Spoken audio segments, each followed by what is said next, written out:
first like to say welcome everybody to this afternoon webinar where we are going to take you through and talk today a little bit about for the experts among us, a very interesting and yet also I think a very challenging topic, namely the business impact assessment process, which I would consider, let's say, as actually one of the fundamental pillars or building blocks in any information or cybersecurity program in the enterprise.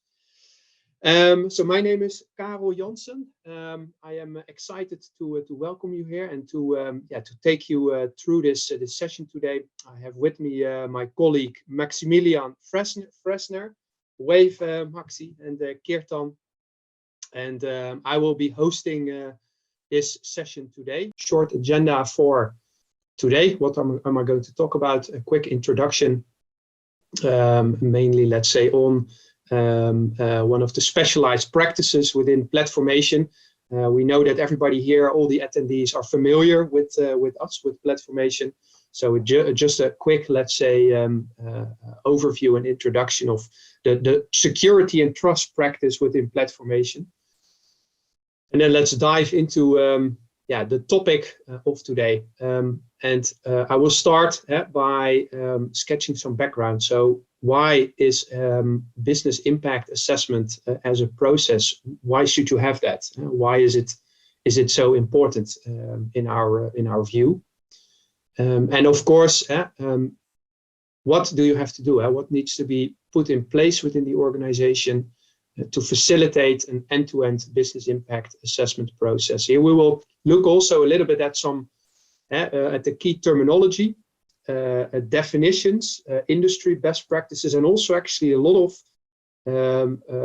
let's say a variety of interpretations among, let's say, experts in the field. So what we observe when we talk to our customers, we see actually that the term business impact assessment is often used for different concepts, and I think that's also one of the key items that we would like to discuss today, to actually expose also with this group those misinterpretations and actually what it means and what it can do.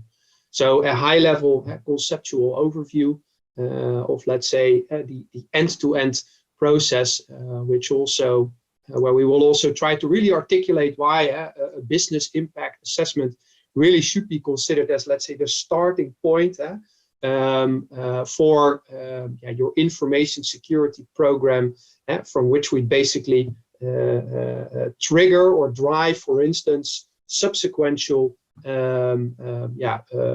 relevant security flows, like also privacy workflows, vendor risk workflows. We will have a look at that.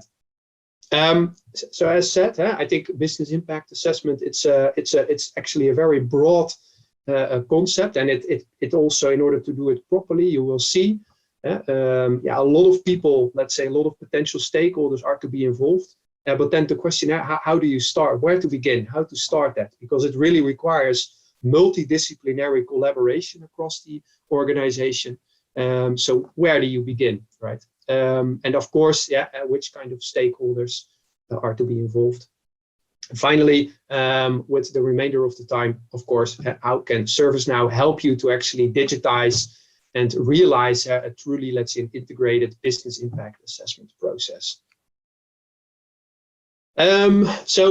Quick intro about the security and trust practice of platformation. So as I said, my name is Karel Jansen. I am actually responsible in platformation for our security and trust practice, which is a global center of excellence where we work with, let's say, a group of specialists. One of those is my colleague Maximilian Fresner, for instance, where we work as experts together with our delivery and implementation teams with customers across Europe, let's say, in a variety of domains, different expertises, cyber, risk and compliance, audit, privacy or data protection, business continuity management, and we do that with customers, let's say in all industries across Europe.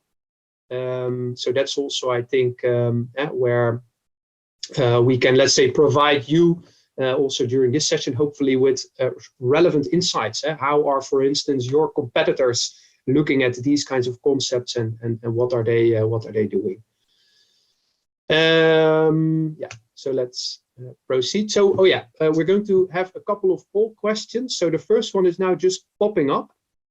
If I look at the poll question, Keertan, then I only see what is the purpose of. I don't see the whole sentence. It should say what is the purpose of a business impact assessment process, and then you have 4 options where you can choose from. So I would like to ask the attendees, please cast your vote or your choice, and then let's see what results come out of that. Give you 10 seconds.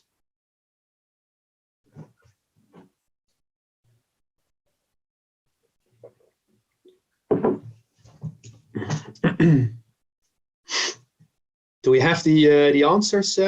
All Yes. right, let's see. Yeah, so it says both. To communicate about continuity risks, to save costs. And I also believe that that was a right answer, but I think the right answer that I selected actually was the second one. In the end, the goal or the purpose of doing a business impact assessment, that's what we will look at, is in the end to prioritize allocation of resources. And with that, I think we can go perhaps to the next slide. Why should you have a BIA process in place? I'll first start with, let's say, a couple of key figures that we derived from industry institutions like OSEC and Gartner, for instance. Just to sketch some background, I think most people in this call, I look at the attendees and I recognize a lot of the names. Most here, I think, realize the significance and the importance of, let's say, having in place mature IT risk and cybersecurity practices in, let's say, the evolving digital enterprise. And what are we trying to articulate here? Is that what we see, what is observed in the market, is that many leaders, let's say, believe that digital transformation is going to accelerate and have a big impact, let's say, on also the need for further improving and maturing information security, IT risk, and cybersecurity practices. So the expectation, for instance, is also that actually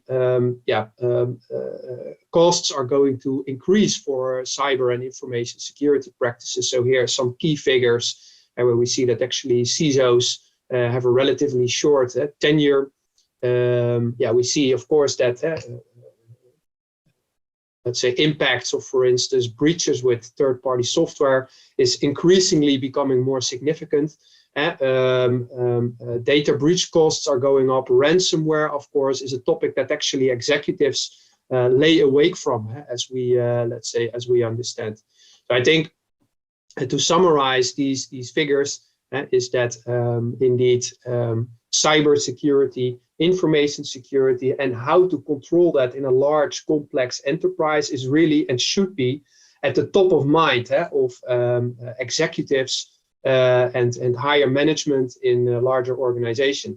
This is a super complex topic, and with, let's say, the evolution in the world and with accelerating digital transformation, this is going to get more and more complicated, and let's say new solutions need to be put in place to essentially understand how to where the priorities are. This is such, let's say, a scary thing.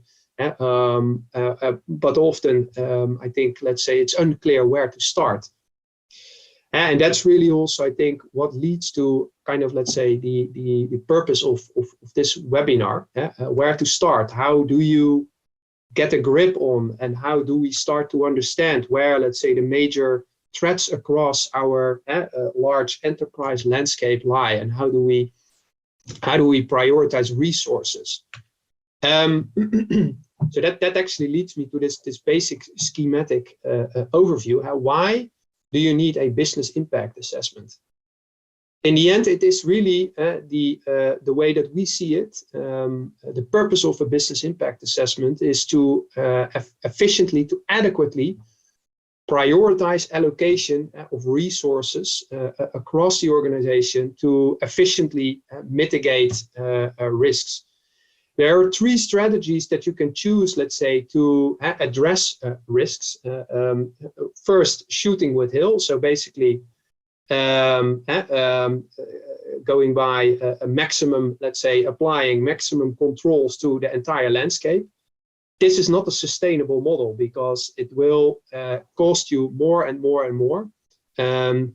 And it will start to, let's say, impact your competitive advantage at some point. You can also choose not to do anything. And basically, the first two have a lot to do also with risk appetite, of course. So not doing anything means, well, I say I don't care. I'm just going to let it happen. Then you have a very high risk appetite. But also that, of course, a universal concept, risk versus opportunity. At some point also, that's going to hurt you very much. Looking back at the previous slide, of course, all of the, let's say, increasing threats in today's world are going to harm you. Yeah, and then the third one really, and that's of course what brings us to this topic, is to, in a structured way, identify, classify, and prioritize mitigating actions towards the organization and across the asset landscape. And so this is about understanding where really our risks, where we are most exposed, so that we can start to understand where do we need to prioritize the allocation of resources, hence controls, to start, let's say, mitigating those high critical areas, systems, processes, whatever. So the first step really is to start to identify that and really map out across the organization, basically an enterprise heat map, if you will. Then second poll question, Kirtan. Okay, I still see now only half, let's say, of the, I cannot see the whole sentence, but I wrote it myself, so I can tell you what kind of input should come out of a business impact assessment. And then there was 4 choices here. You perform a BIA to determine RTO, and among the people that have some familiarity with business continuity management practices, of course, that stands for the recovery time objective. Or you can perform a BIA to classify information systems and calculate CIA scores, both or neither. I give you another 5 or 10 seconds or so, and then let's see what the answers say.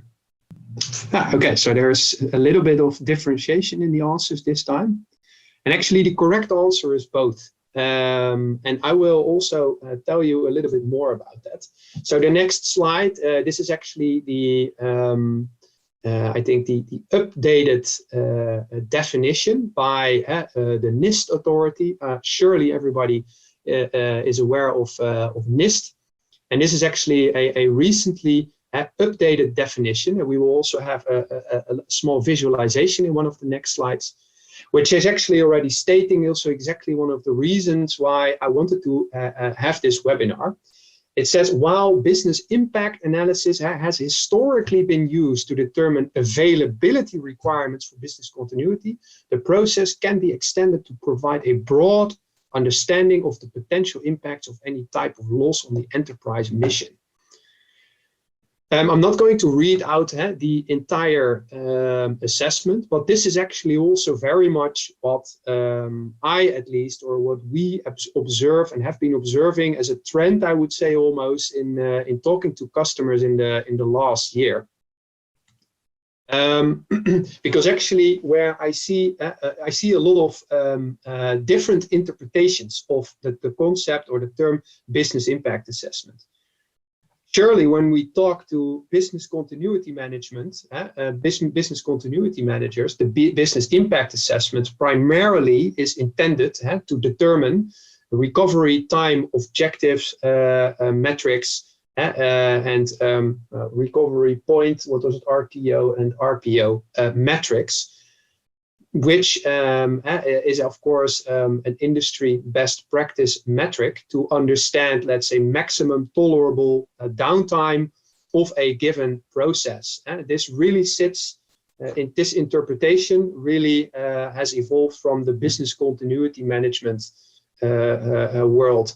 However, when I talk also especially to Dutch customers, but also to other customers, a business impact assessment, and I think that there are quite some few Dutch attendees here, a business impact assessment is, for instance, often also associated to the BIF-PAY concept, which essentially translates to the system risk assessment process, where the intention is to determine the CIA triad, so the confidentiality, integrity, and availability metrics, which is really strictly an information security concept. But actually, you see that the term BIA, we see that that is used for actually both of these concepts. They sit next to each other, but they have a different purpose, and they have also different, let's say, outcomes in terms of metrics. So CIA scores to determine system criticality, to understand, let's say, to determine sensitivity of data,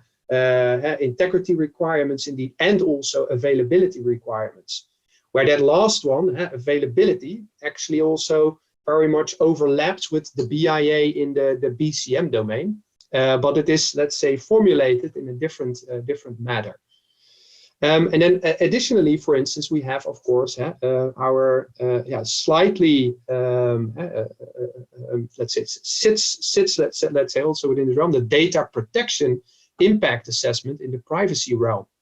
And if we look at, for instance, the confidentiality, let's say, side of the triangle of CIA, then of course confidentiality often, let's say, we relate that to our data protection impact assessment process, because this is very much about understanding, indeed, where do we process in our organization personal identifiable information, to what degree is that data exposed, to what degree is that sensitive data, and how are we controlling and protecting that. So we see here, let's say, different types of impact assessments, and they actually all kind of belong to each other. And this is very much what we observe in talking to many customers, let's say, that actually the interpretation of BIA can be quite different when we talk from one customer, let's say, to the other. And that's also causing often a lot of confusion and misunderstanding among stakeholders within the risk and continuity and privacy functions in the second line of defense in the organization. So NIST recently, as I said, they released, let's say, a new kind of new definition for the business impact assessment in the cybersecurity domain. And here we actually can also see that at what was stated previously earlier in the slide is that it is a much broader. It encompasses, let's say, topics in a broader sense than just RTO levels, right? To understand availability requirements of a process or a system. We also look at additional risk scenarios here, for instance. And that's, let's say, very much the shift, let's say, that we see. What did I do here to basically, let's say, summarize and conceptualize a little bit more, let's say, the observations that we have, and also the best practice in, let's say, consolidating all of these relevant privacy, cybersecurity, BCM-related processes. Because they essentially they follow a similar structure, and actually, if you look at, let's say, this picture, it all really starts actually not so much with the impact assessment process itself, but by getting a full and complete picture of the asset and the process landscape. So, for instance, in regards to information security, but also BCM, a complete and accurate configuration management database. This is a fundamental pillar, I would say, if we look at best practices, cybersecurity best practices in regards to ransomware, in regards to also information security. A complete and accurate CMDB is really your starting point. A complete picture of the asset and the IT landscape and the process landscape, of course, as well. Let's say a service view to understand, where, let's say, what does my IT landscape look like, and what kind of relationships, let's say, do we have among different, let's say, assets. Then the second step is to start to classify and categorize the IT landscape, right? So, for instance, I want to understand the ownership in my landscape. I want to understand what kind of types of IT systems, for instance, but also more importantly, even the criticality of a system. When we are considering a key enterprise resource planning tool with critical financial data, but also, for instance, let's say employee payrolling data, this should be considered, of course, as one of the most highly critical systems. So there we have, let's say, high scores on confidentiality, lots of employee data, or integrity, financial data. So we need to ensure that that there are no unauthorized changes, let's say, made to our financial administration, and of course availability, because if our financial systems fail, then how do we run our business?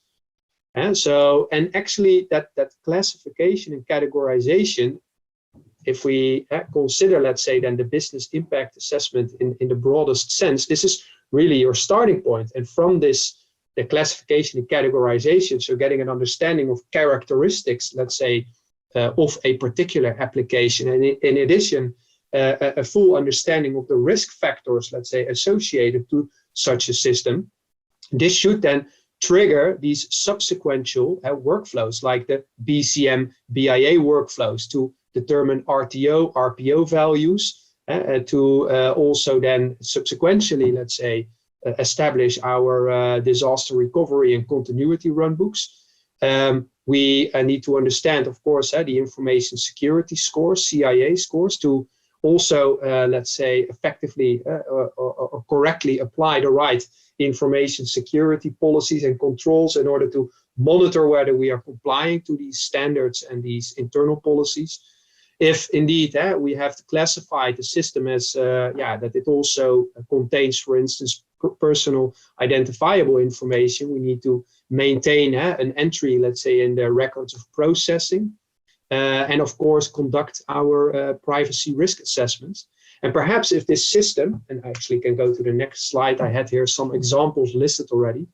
If this system is also, for instance, provided by a third party, as an example, Workday, and it is a SaaS application, then of course we also need to understand, let's say, whether this supplier, this vendor of this critical system is making sure that is basically also complying with information security standards, so that we are not exposed, let's say, because of ineffective, let's say, an ineffective control landscape residing at our vendor. And so here, basically, I've really, let's say, tried to consolidate the different, I would say, impact assessment workflows, and actually also had to visualize that, essentially they all, let's say, should belong into one consolidated, let's say, master process, where they break down into subsequential, separate impact assessments depending on the relevant domain. Okay, so how do we start then? If we know this, we are talking about the asset landscape. So we need a CMDB. We have a privacy function. We have information security and risk function, business continuity function. How are we going to, let's say, bring that all together? And if we look then at, let's say, the best practice and let's say a logical stopper plan, a logical, let's say, a life cycle when we talk about IT risk and security in the broadest sense. And then it does all start with getting a full picture, identifying the asset landscape and the asset inventory. A second step here is actually in the realm of cybersecurity is to then initiate our vulnerability detection and assessment process. After which actually we do risk assessments to automatically also prioritize those vulnerabilities. We conduct our risk assessments as seen in the previous, let's say, slides also, classification, categorization with subsequent impact assessments like DPIAs, BCMBIAs, and to get a full, let's say, picture of the risk landscape revolving around a particular asset. I have a couple of additional steps here. So once we have identified our risks, we of course need to respond, and as a part of that, we need to make sure that the correct policies, depending again on the characteristics of a particular asset and the risk factors, that the right policies are being implemented, and that we also actually start to monitor whether we are complying with our policies and with external frameworks. I see we're at 30 minutes. What I also wanted to share before we look at, let's say, some ServiceNow, how ServiceNow can help, is a couple of tips and tricks, basically things that we observe in our customers, where you definitely, let's say, should be aware of things to avoid, things to do. So as mentioned, the CMDB really is a fundamental starting point for any information security or cyber risk program. Because if you don't know what you have, then how will you protect it? I think that's actually a very logical concept. First, we need to understand what we have so that we can, let's say, determine how we are going to manage and how we're going to protect that. Your CMDB also is really never finished. Customers, they always, when we talk CMDB, it's always, we think we are at a certain maturity level. It's CMDB, like your organization, is an ever-changing thing. Your organization changes, your IT landscape changes, hence your CMDB changes. But it is quite fundamental, let's say, to accurately identify, let's say, and prioritize and monitor also, of course. The key here is to start small.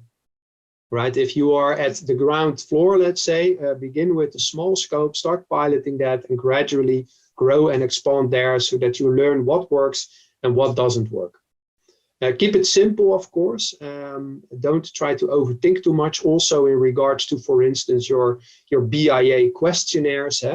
Start with the basic model and a subset of the landscape. What we, for instance, often recommend is to, if you don't know where to start with crown jewels, for instance, crown jewel applications, so that you can also quickly start to show, let's say, value to the relevant stakeholders. Don't overthink it. We should work agile. The BIA survey is, of course, important. How do we collect information, right, from the first line of defense, for instance? As I said, it's a requires multidisciplinary collaboration. Keep it smart and keep it simple, right? What we often also see, and that's a key message also that I want to bring, is that I very often see that there is no clear distinction made between asset characteristics, so like system type, system owner status, really, let's say, descriptive characteristics about a particular system or a process versus the risk factors associated to that assets. It's very important to keep those segregated. The risk factors, for instance, describe the classification of data that you are managing in a particular system, the number of users that have access, let's say availability impacts. So risk factors versus characteristics, it's very important to keep those segregated. Otherwise, it will not become clear, and you will start dealing with, let's say, redundant information, where in your asset registration, you are capturing certain information, and then in a BIA survey, you are actually capturing the same information, which is only going to cause confusion and discrepancies, let's say, in data. So it's important to, let's say, have that separated. Yeah, so those were a few tips and tricks. Yeah, a quick, let's say, view on which kinds of actors should you be considering. Think about, of course, we always need to consider the 3 lines of defense organization. So let's say within the different impact assessment types, like privacy assessments, like information security assessments, we have different personas and roles in the second line, and of course also in the first line that are involved. I think, yeah, looking at the time, I will briefly skip over this one, and we do a final poll question here. Yeah, and the question is then indeed, did you know that ServiceNow can support all types of impact assessment with fully standard workflows? They give you a couple of seconds to answer. I knew of a few, but not all. No, that's good to hear, because we are here to learn, right? So how can ServiceNow help? Yeah, looking at the time, I'm going to keep this a little bit quick. So ServiceNow is a workflow platform, of course, with the great, I think, advantage that we are able to really, let's say, support cross-functional workflows, which is in regards of GRC, which is a cross-functional domain in and of itself, is actually a very fundamental. And that's also why we really believe that truly integrated risk can only be achieved with an integrated platform across the organization. And ServiceNow. ServiceNow offers much more than just integrated risk management capabilities, which is on itself already really a vast, let's say, product suite. But there are lots of capabilities towards the IT organization, the HR organization. Something you're doing something, Kirtan? No, okay, sorry. Talking about, for instance, monitoring and automating control compliance. Actually, the fact that we are already supporting all of these workflows and processes, for instance, IT change and HR onboarding processes. This is really, let's say, the key to unlock, let's say, the power of being able to automate, let's say, compliance validations in these kinds of key organizational processes, right? Provisioning, change management, IT change management, let's say backup and restores, all those sorts of things in the context of the CIA triad, for instance. Very important, quick picture on ServiceNow, the common service data model, right? So this is for the ones of you that are familiar, is ServiceNow as a common configuration management database, and adds a number of layers, service layers on top of that. And this is really the foundation for of the platform, the skeleton, which also for an information security program should really be the starting point. And this can really help us to rethink how we model our organization through a best practice solution. ServiceNow integrated risk management.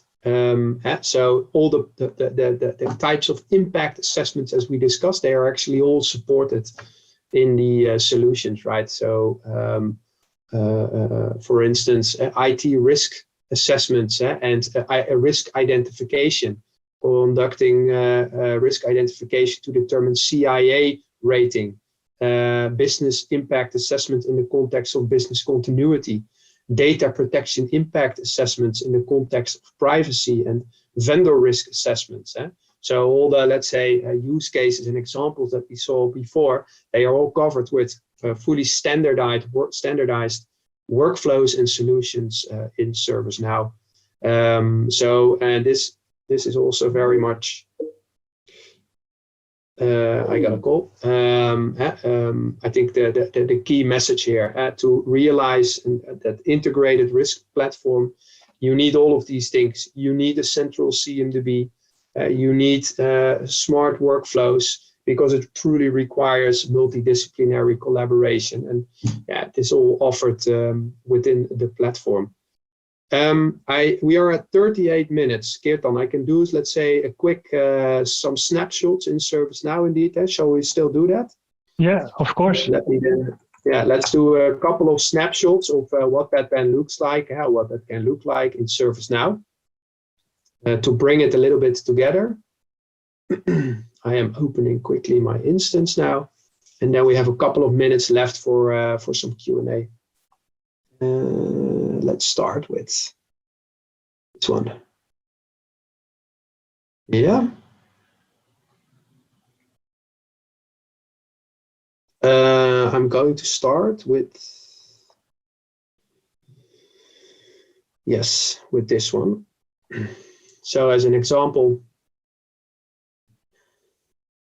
my risk identification workflow really is, let's say, the core workflow in the vision of the ServiceNow integrated risk vision, really to drive all of this, to drive this entire process, right? So we do a risk identification assessment on, for instance, an application, a business application. But we can also run these on, for instance, on process level. The workflow that is proposed here goes through a series of steps, where it starts with an information gathering phase, which basically sends out a questionnaire for the particular, let's say, CMDB object. In this case, this is an application, SAP Financials. Once this is, let's say, entered, registered in our CMDB, automatically this workflow kicks off and, let's say, triggers an additional risk information gathering questionnaire to capture these kinds of risk factors about this particular application. As part of that, we and as a result of that, we also conduct an inherent risk assessment, for instance, to determine also CIA ratings, which actually you cannot see here now right away, but they are captured. And after which we do a risk mapping and a compliance mapping to start applying the right controls automatically based on the outcome of this assessment. Additionally, of course, we have, for instance, our privacy workspace, where we can support all of the workflows discussed in regards to privacy. So if I go to all processing activities, I go to this one, accounts payable. As an example, sub-financials. I think this is a nice one indeed. So we can then on a similar object, on a similar, let's say, on the application, based on the information that was retrieved from that information gathering questionnaire and that initial risk assessment, what was also identified was that certain information types are being processed in such a system, which then automatically triggers the entry of what we're looking at, a processing activity in the data in the processing registry, privacy processing registry, after which we can initiate our privacy assessments, conduct additional risk assessments, which really what we're looking at here is one of these, let's say, subsequential workflows. So first, risk identification based on the outcome, we trigger subsequent workflows like privacy impact assessments. Additionally, for instance, vendor risk assessments, as we saw. Yeah, I'm looking at the time. I think I can keep talking a lot more and show you a lot more. But I think for now, let's leave it. Let's leave it here, and maybe then some room for questions and answers. I don't see any questions coming in, Karel. So good. Okay, then I think we can wrap up, right, Keertan? And I would like to thank the attendees very much for the attention. If there are any, questions, if there is any need for, some follow-up, please do not hesitate to reach out. We are very happy to talk to you, of course. Thank you so much.